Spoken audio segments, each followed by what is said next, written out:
Welcome in, everybody. Today's deep dive. Well, we're tackling global branding, but from a really unique angle. Oh, how so? Instead of the usual textbook stuff, we're following the career of someone who's been in the thick of it for over 25 years.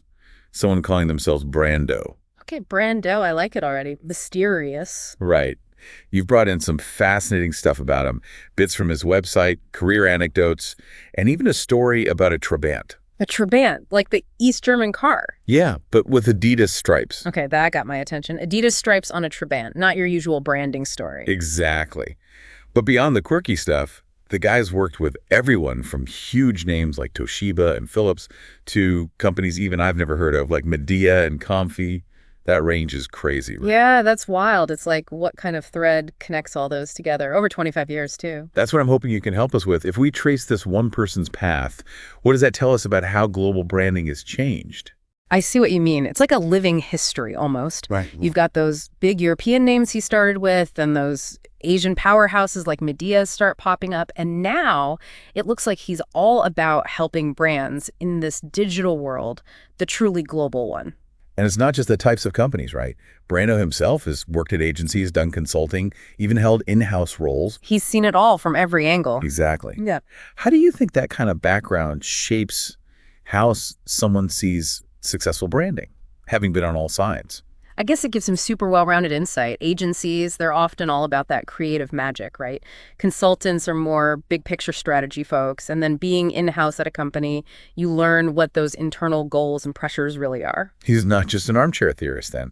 He's been down in the trenches making the tough calls. Absolutely. Anyone listening who's ever tried to build up a brand, any industry really, they know it's not all theory. And the global market, that adds a whole other level of complexity. Oh, totally. One thing that keeps popping up on Brando's stuff is this phrase, globally consistent, locally relevant, like a mantra. How do you do that, though? Balance a unified brand with still connecting to people all over the world. Sounds super hard. It is tough. Lots of brands struggle with it. It's like trying to find that sweet spot. What's the heart of your brand that's universal? But then how do you express that differently depending on where you are, who you're talking to? Yeah, like you've got to get cultural stuff, local humor, even how colors and images hit people differently. It's not just translating a slogan and calling it a day. Nope, not at all. Yeah. That's actually where Brando's work on that hashtag ImHome campaign for Midea is so interesting. He actually adapted it for like Russia, the Middle East, Brazil, even parts of Asia. Each one had its own feel. Okay, yeah, I'm trying to picture that. Same campaign, but looking totally different in each place. Or were there some bits kept the same everywhere? From what you've got here, it seems like the idea of home was always there, but the look of it, what they said, it was tailored to fit. So Russia, it was like the coziness of coming home after a freezing day. Middle East, more about family, that welcoming feeling. Brazil was all vibrant energy, being with loved ones. Wow, smart. It really shows you got to know your audience, right? What they care about. Can't just assume what works in one place will work everywhere. Exactly. Cookie cutter branding. Doesn't fly globally.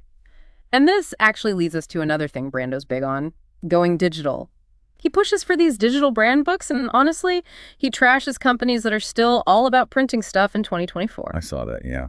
He's pretty blunt about it. Right. What's the big deal about digital, though? Why is it so important, especially if you're a global brand? His argument is that, look, today everything's fast-paced, online especially. Trends change overnight, new platforms pop up all the time, and people are consuming information differently than ever before.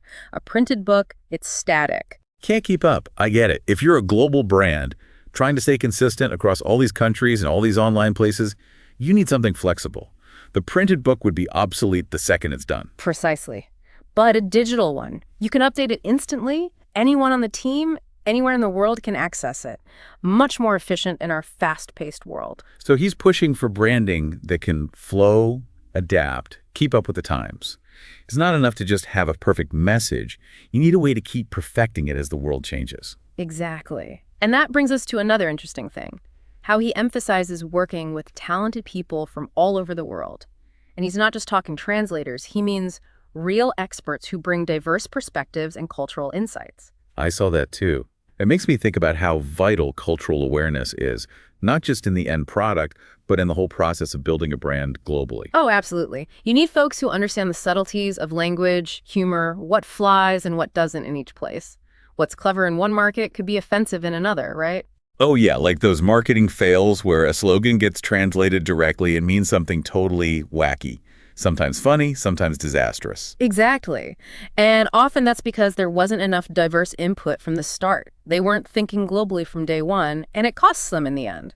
Brando seems to be saying, include diverse voices, make that a core part of your process, not just a box to tick. Spot on. And that's something valuable for anyone listening, I think. Yeah.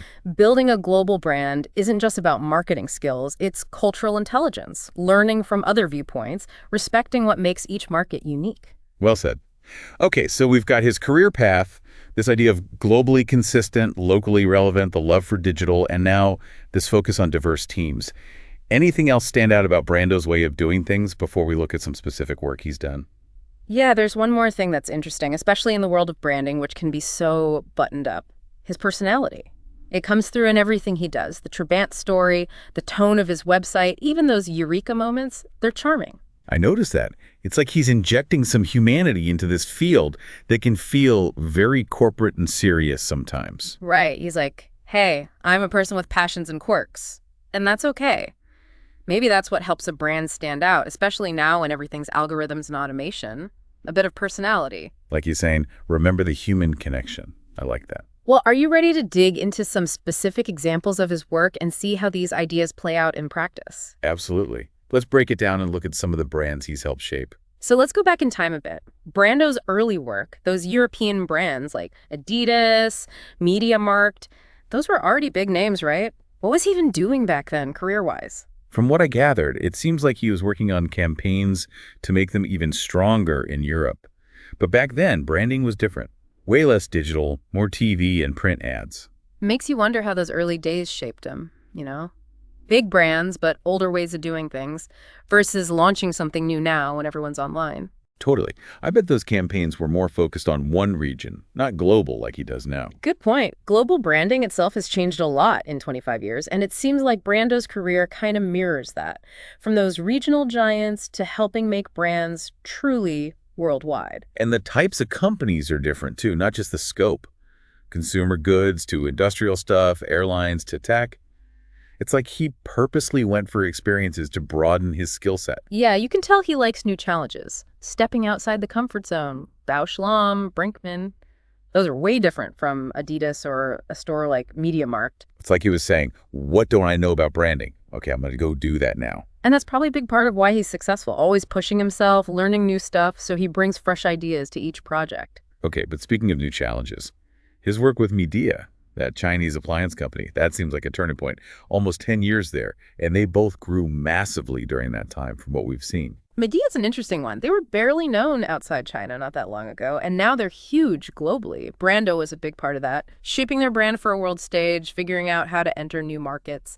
He mentions developing their digital brand book, creating these hero product calendars, even regional consumer insights vox pops. Some of this is new lingo for me, gotta admit. Let's break it down. Hero Product Calendar is basically a plan for launching big products throughout the year, making sure the marketing matches the business goals. And Vox Pops, those are those short interview snippets with regular people, used to get a feel for how they see a brand or product. Gotcha. So he was involved in everything from Midea's global strategy, from the core message to how it landed with different folks worldwide. Totally. Building a consistent brand across tons of countries and different ways people experience it, that's massive. You need to know global branding principles, but also the little things that matter to each audience. And remember, globally consistent, locally relevant. Midea seems like the ultimate test of that idea. How do you make a Chinese appliance brand click with people in Europe, North America, everywhere? And he didn't just guess. Those Vox Pops, he used them to get real insights from people in each region, figuring out their needs, their cultural stuff. That research is key for a message that truly works globally. You got to be a good listener too, right? You can't just assume you know what'll work in a different culture. Learn from the people who live it. 100%. Cultural intelligence is huge in global branding. What's persuasive one place could flop or even offend somewhere else. He also mentions Midea's global sponsoring strategy. Activations for those big sporting events like the FINA World Championships, the FIFA World Cup, even partnering with teams like Manchester City. Sports marketing is huge for global brands nowadays. Tap into a passion everyone shares, connect with people who might not care about your product otherwise. Think of the World Cup's reach. It's true. Sporting events create that excitement, something that goes beyond language or borders.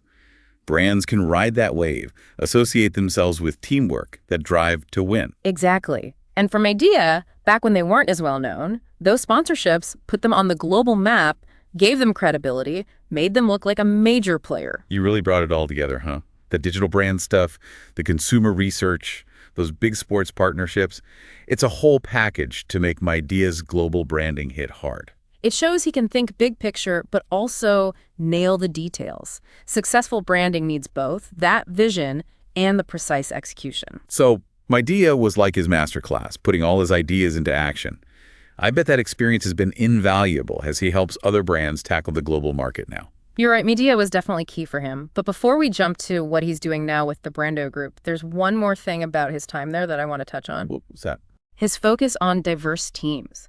He talked about working with world-class talents all around the world and how important it is to have different viewpoints and cultural knowledge when building a brand. That keeps coming up, right? From Europe to China, it's not just a trend for him, it's like a core belief. Totally. And that sets him apart from a lot of other branding folks. He gets that you can't make a truly global brand if you don't embrace the richness of different cultures and what people bring to the table. Can't just translate your ads. Got to understand what drives people in different markets, their values, beliefs. Absolutely. Needs more than just reading some market research. You need empathy, curiosity, a willingness to learn from others. So building those diverse teams, it's like creating a global brain trust for branding, right? Experts who get it, who can tailor things to each market, each challenge. Precisely. It's a powerful approach, especially now when the world's so interconnected. Brands can tap into knowledge and experience they'd never get from a team that's all the same. Okay, so we've seen how those early European brands were his foundation. Then Midea was that intense global branding boot camp. And all along, his focus on diversity, being culturally aware, trying new things, that's all been part of his success. For sure. But now, what about Brando the person? Not just the career. We've got his professional journey, but I'm curious to get to know him better. Me too. Let's dig into those eureka moments he shared on his website. Those stories, those personal insights, they might tell us more about what makes him tick, what he values, how he blends that creative side with the strategy stuff. Good idea.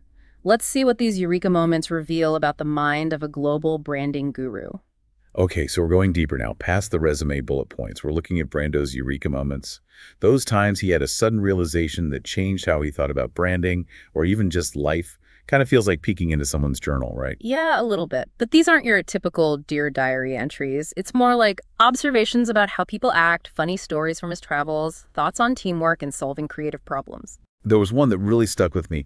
Consumers don't buy products or services. They buy emotions and feelings. Sounds obvious, maybe, but when you think about it, that totally changes how you see branding, doesn't it? It really does. It's a reminder that listing features or talking about how great your thing is, that's not enough. You got to tap into what people need, what they desire deep down, beyond the product itself. What feeling are they getting when they buy in? And it's cool how he linked this to those Vox Pops he did for Midea, remember? Asking folks all over, what makes you feel at home? It wasn't about selling appliances, it was about that universal feeling we all get. Exactly. He wasn't using marketing buzzwords. He was trying to understand a human experience. And showing all those different answers from different cultures, it just proves his point that a brand has to connect on that deeper level to work globally. Another one that hit home for me was, the best ideas often come from unexpected places.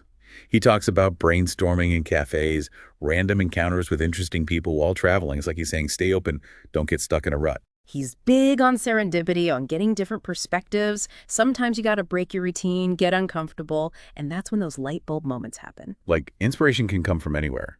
A chat with a stranger, even just looking at your surroundings with fresh eyes. For sure. And that tells us about him, right? He's curious, always willing to learn, not some executive in a fancy office, but out there in the world, soaking it all up, connecting with people. It's funny because on paper, his career is impressive. Big brands, huge campaigns, decades of experience. But these eureka moments, they show a playful side, a humbleness you wouldn't expect from someone at his level. I see what you mean. He's got that strategic mind focused on results, but also this joy, this sense of wonder. He genuinely enjoys what he does, and that energy comes through. Maybe that's one of the big takeaways here.